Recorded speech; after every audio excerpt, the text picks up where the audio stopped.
So what is TME? That is total mesorectal excision. So here you have mesorectum. Okay, this mesorectum is covering, that is the fat plane covering the rectum. So mesorectum, this is a rectum. So mesorectum is has three grades. That is total mesorectal excision has three grades. That is grade 3, where you have complete excision. So it is complete. The entire aspect of the mesorectum along with the fascia is removed properly. So you can see here smooth surface, everything of the rectum is seen properly. So you have plane of the surgery is through the mesorectal fascia. The mesorectum is intact, bulky with smooth surface, as shown here, bulky with smooth surface.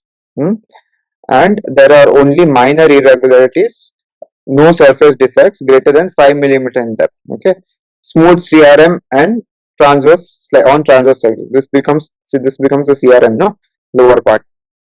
So smooth CRM. Nearly complete TME is plane of surgery is through the mesorectum. So it is through the, so here you have the fascia. This becomes through the mesorectum, the fat. The bulk of mesorectum is moderate. Incomplete TME is the plane of surgery is through the muscularis propria. So through the muscle here. It will be through the muscularis propria, through the muscle. So that becomes incomplete, and the bulk of the mesorectum is present, but it is very less. The defect of mesorectum is defects in mesorectum expose the muscularis propria. So circumferential margin in transverse section very irregular. So you can see here very irregular. You can see the muscularis propria also present. A good TME, that is TME, will improve the local reoccurrence rate and corresponding survival by up to 20%. So why TME is important? That is, it increases the survival of the patient by up to 20%.